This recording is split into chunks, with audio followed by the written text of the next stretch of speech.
Tengan todos un muy buen día.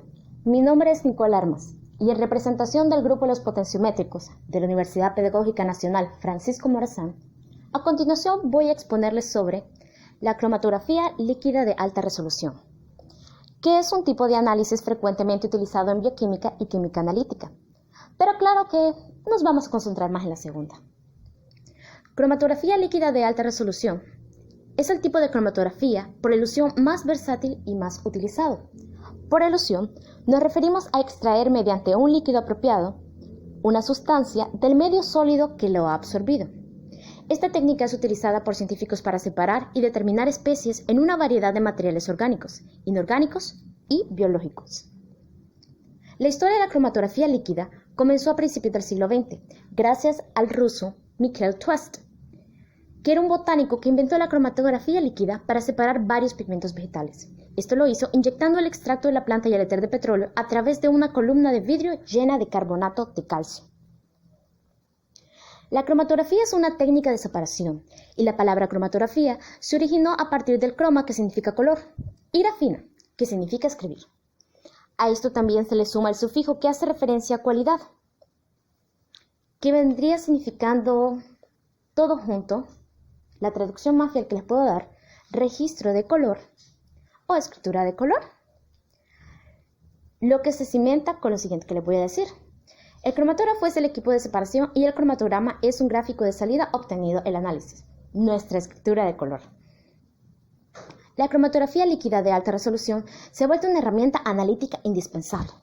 ¿Recuerdan esos programas que nos entretienen tanto de criminalística, de laboratorio forense?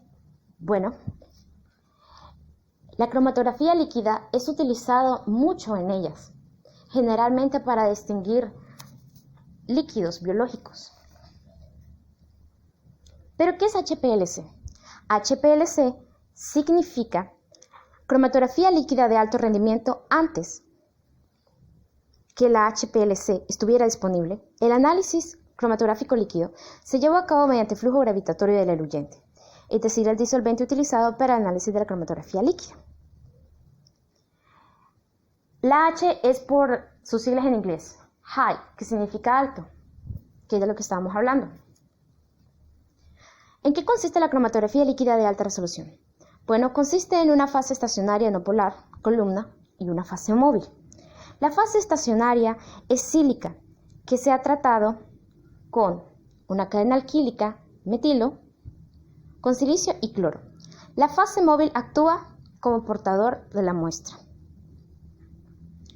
La cromatografía líquida es una técnica instrumental utilizada ampliamente en los laboratorios, por su excelencia cualitativa y cuantitativa, siendo por tanto necesaria su comprensión.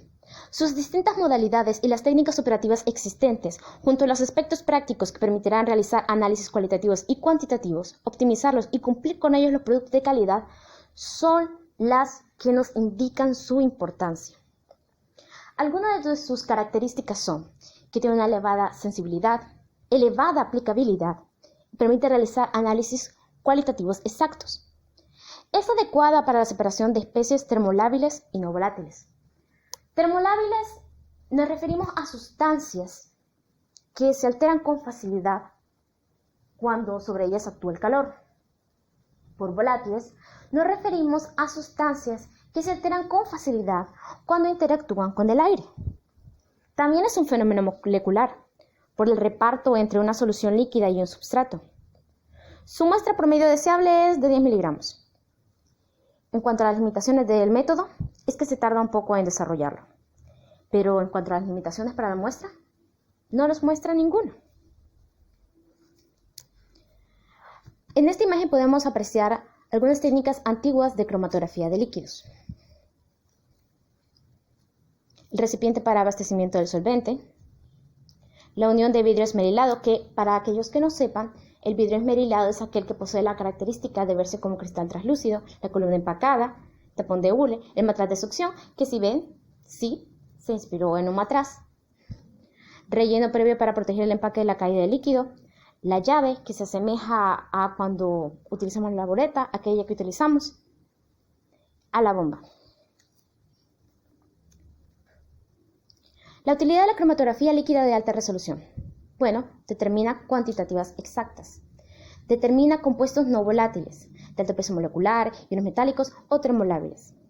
El poder de la cromatografía de líquidos permite efectuar la separación, identificación y cuantificación de las especies solubles. El empleo de la cromatografía líquida de alta resolución es que tiene aplicabilidad a las sustancias de interés general, como ser la industria, salud y medio ambiente.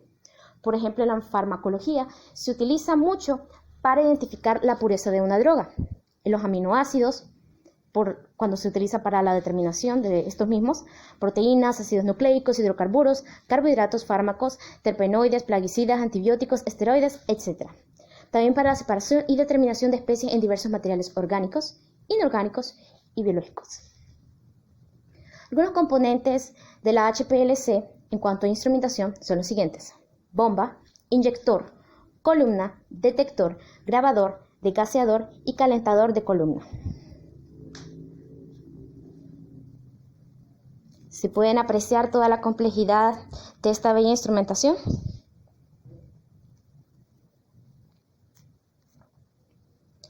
Tipos de cromatografía líquida de alta resolución.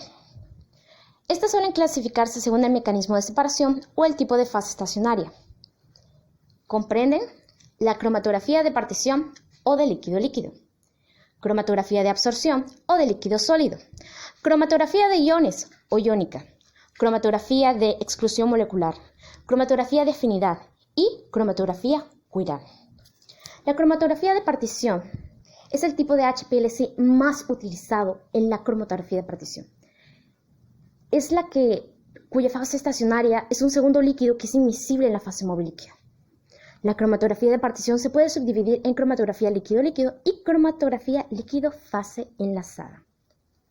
En la cromatografía de partición líquido-líquido, la fase estacionaria es un disolvente mantenido en su lugar mediante su absorción a la superficie de las partículas empacadas.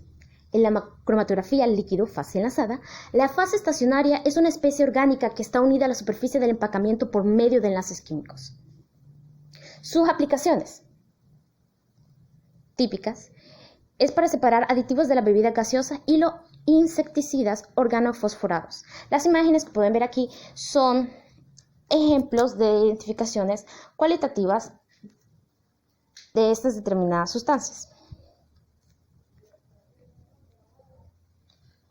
Variedad de muestras para las cuales se puede utilizar esta técnica son: en el campo farmacéutico, para mezclas típicas separadas de antibióticos, sedantes, esteroides, analgésicos; en bioquímica, aminoácidos, proteínas, carbohidratos, lípidos; en los productos alimenticios, edulcorantes artificiales, antioxidantes, aflatoxinas, aditivos; en los productos alimenticios, como ya les mencioné, ahora pasamos a los químicos industriales, aromáticos condensados, surfactantes, agentes propulsores, colorantes. En cuanto a contaminantes, pesticidas, herbicidas, fenoles, bifenilos policlorados, y en ciencia forense, fármacos, venenos, alcohol en sangre y narcóticos. En la química clínica, ácidos biliares, metabolitos de fármacos, extracto de orina y estrógenos. Vamos con la cromatografía de absorción. La cromatografía de absorción o cromatografía líquido-sólido es la forma clásica de cromatografía líquida y fue introducida por Suez a principios del siglo XX. La sílice y la lúmina finamente divididos son las únicas fases estacionarias que se pueden utilizar para la cromatografía de absorción. En los últimos años, la cromatografía de absorción tradicional, con fases estacionarias sólidas, ha dejado de ser utilizada y ha sido sustituida por la cromatografía de fase normal. La cromatografía de iones. La cromatografía iónica, como se practica hoy en día, fue desarrollada a mitad de la década de 1970, cuando se demostró que las mezclas de aniones y cationes podían ser resueltas en columnas de HPLC, empacadas con resinas de intercambio aniónico o resinas de intercambio catiónico. En la actualidad, existen a la venta otros tipos de detectores para realizar cromatografía iónica, incluyendo detectores espectrofotométricos y electroquímicos. Cuando decimos espectro fotométrico, nos referimos a que miden cuánta luz absorbe una sustancia química. Hoy se emplean dos tipos de cromatografía iónica, basada en supresores y de columna única. Estos dos tipos difieren en el método que se usa para prevenir que la conductividad del electrolito que se está eluyendo interfiera en las mediciones de las conductividades del analito. Algunas aplicaciones de la cromatografía iónica son la determinación de aniones en el agua de bebida, determinación de nitratos en vegetales, determinación de fluoruros en pasta de dientes, determinación de ácidos orgánicos en bebidas, determinación de amonio, potasio, nitrato y fosfatos en fertilizantes, determinación de sodio y potasio en muestras clínicas, o sea, transfusiones. Este es un cromatógrafo iónico. En cuanto a la cromatografía de exclusión molecular, es una técnica poderosa y particularmente útil para especies de alta masa molecular. Los empacamientos para la cromatografía de exclusión molecular constan de pequeñas partículas de sílice o polímero. En la cromatografía de exclusión molecular, el fraccionamiento se basa en el tamaño de las moléculas. Los empaquetamientos de columna se utilizan dos tipos: para cromatografía de exclusión molecular, perlas de polímero, y partículas basadas en sílice, ambas con diámetros que van de los 5 a los 10 milímetros. Hay numerosos empaquetamientos para exclusión molecular en el mercado. Algunos son hidrofílicos, o sea, con afinidad al agua, para utilizarse con fases móviles acuosas. Otros son hidrofóbicos, que es lo contrario a hidrofílico. Repelen el agua y se utilizan con disolventes orgánicos no polares. La cromatografía basada en los empacamientos hidrofílicos suele llamarse filtración en gel, que la basada en empacamientos hidrofóbicos se denomina permeación en gel. La filtración en gel es un tipo de cromatografía de exclusión molecular en la que el empacamiento es hidrofílico. Se utiliza para separar especies polares. La permeación en gel es un tipo de cromatografía de exclusión molecular en la que el empacamiento es hidrofóbico. Se utiliza para separar especies no polares. En la cromatografía de afinidad, un reactivo llamado ligando de afinidad se une covalentemente a un soporte sólido. Los ligandos de afinidad típicos son anticuerpos, inhibidores enzimáticos u otras moléculas que se unen reversible y selectivamente a las moléculas de analito en la muestra. La fase estacionaria para cromatografía de afinidad es un sólido, como la garosa, o una perla porosa de vidrio en la que se inmoviliza el ligando de afinidad. La fase móvil en cromatografía de afinidad desempeña dos papeles distintos. Una, dar soporte a la fuerte unión de las moléculas de analito al ligando. Y dos, cuando las especies indeseables han sido removidas, la fase móvil debe debilitar o eliminar la interacción analito-ligando para que el analito pueda ser eludido. En cuanto a la cromatografía cuiral, pero antes, espérense, recordamos qué es cuiral. Cuiral se refiere a la imagen de algo que no es superponible a su imagen especular. Se han hecho enormes avances en la separación de compuestos que son imágenes especulares uno del otro, llamados compuestos cuirales. Dichas imágenes especulares se denominan enantiómeros.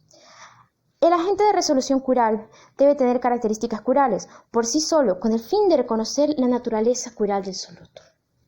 Un agente de resolución cuiral es un aditivo cuiral de fase móvil o una fase estacionaria cuiral, que forman complejos de manera presencial con uno de los enantiómeros. Un agente cuiral se inmoviliza en la superficie de un soporte sólido. Varios modos diferentes de interacción pueden ocurrir entre el agente de resolución cuiral y el soluto. En un tipo, las interacciones se deben a fuerzas de atracción, como las que ocurren entre los tipos P, los puentes de hidrógeno o los dipolos. En otro tipo, el soluto puede encajar en las cavidades cuirales en la fase estacionaria para formar complejos de inclusión. La clasificación de cromatografía según el mecanismo de separación puede ser cromatografía de absorción, porque su mecanismo es las fuerzas de Van der Waals. Las fuerzas de Van der Waals nos referimos a sustancias, fuerzas que se atraen o son repulsivas entre moléculas distintas. Aquellas debidas a un enlace intermolecular o a la interacción electrostática de iones con moléculas. La cromatografía de reparto es por solubilidad y en el intercambio iónico debido a fuerzas electrostáticas, en exclusiones por el tamaño de la partícula y en afinidad por interacción bioquímica. Comparemos la cromatografía líquida de alta resolución y la cromatografía de gases. Ambas son eficientes, altamente selectivas y de aplicación extensa. Solo requieren una muestra pequeña y comúnmente no son destructivas con la muestra. Pero, sin embargo, algo que tiene a favor la HPLC es que puede usarse con compuestos no volátiles y con compuestos técnicamente inestables. Generalmente puede aplicarse a iones inorgánicos. Y las ventajas de la cromatografía de gases es que su equipo es simple y económico. Es rápido, tiene una resolución sin igual y es fácil establecer una interfaz con la espectrometría de masas en ella. Y muchas gracias por haber estado hasta el final del video. Espero que les haya servido y infinidad de